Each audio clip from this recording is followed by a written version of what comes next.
Thank you, Sunil. Co-chair Carlos Slim, happy to see you.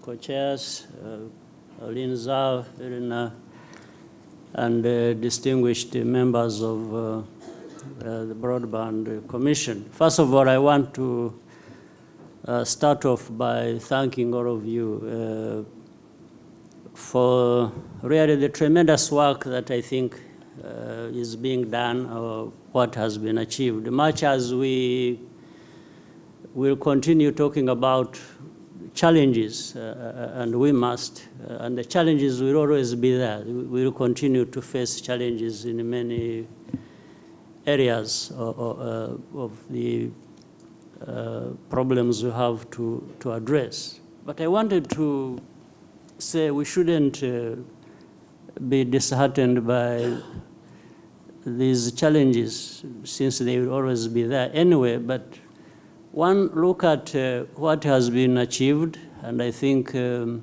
this commission, in my view, has done tremendous work already, at least in terms of bringing out ideas that are very important to address the broad issues, whether it's in technology, it's access, it's the governance that will enable, certain things to happen.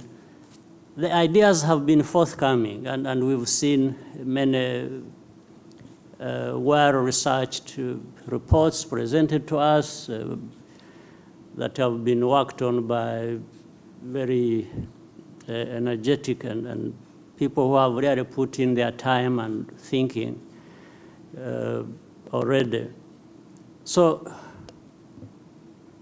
this commission, and this is the right place to talk about some of these issues. People are saying maybe this is not the right place, but I think this is the right place. At least in working on the most important thing, and that is definition of problems that we face and bringing out ideas and possible ways to getting to the solutions. And application of that may not be confined to the people in this room or in this commission. Therefore, it has to go out, but that's okay. I think that's part of the process and difficulties we have to face. And in daily life, this will continue to happen. I just give you an example. When,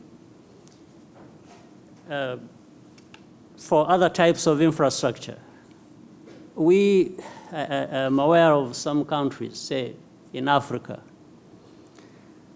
You find two countries that are very important to each other because they are neighbors. There is a river that divides them at the border, and there are two cities that exist on either side of that river, but they've been thinking of building a bridge between these two cities, which would be like maybe 200 meters or 300 meters. They've been thinking about doing that for the last maybe 40 years. They haven't been able to do that. But people still cross that river. Some of them get drowned because the river is moving very fast, and boats sink, and in another day. But their governments are always watching this happen. They can't think of overcoming whatever the problems they have to build that bridge that would connect the two sides that should be having interest in each other, and has been going on for too long. But they always talk about it. So I'm raising this to just bring out the fact that as we grapple with these problems and different sectors needing each other for things to happen, and they just can't come around addressing some of these problems.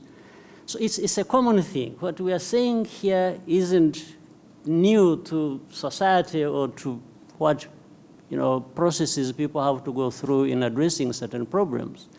So I'm saying, let's keep working hard at it, identifying the problems, identifying possible solutions, and keep carrying these ideas to the key players, whether it is government or industry or, even mobilizing the ordinary consumer who are in hundreds of millions or billions now. Still, we have to keep finding some framework in which we keep challenging each other and trying to press for solutions to come to fruition. And hearing from the many good ideas people expressing here, I think that has more or less become obvious.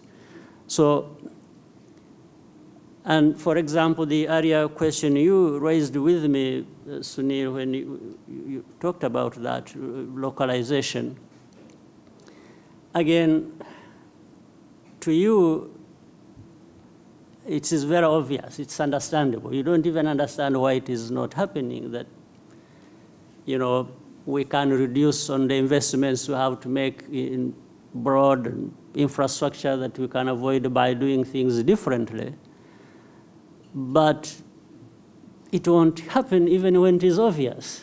So we need to keep nudging and discussing and actually making things happen in some areas so that this is used as a demonstration of what is possible and what is to be gained from doing certain things in certain ways. And in which case, if, for example, we took care of security that people use as an obvious concern, and we look at encouraging and continuing to encourage innovation, and also at the same time tying this process where we have to lower the costs of what is taking place, and do it somewhere, in some way, and keep spreading the message and showing what is very obvious. But that won't happen unless people come around this kind of problem. We have it in our own region, in the East African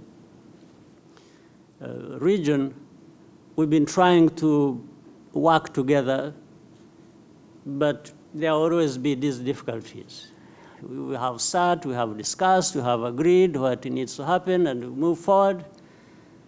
As we step out of the door, out of the room, things have already changed, and you don't know why they have changed. And you can imagine either that is based on some level of distrust that happens, that doesn't have to be justified, or distrust that develops after the idea that you have discussed.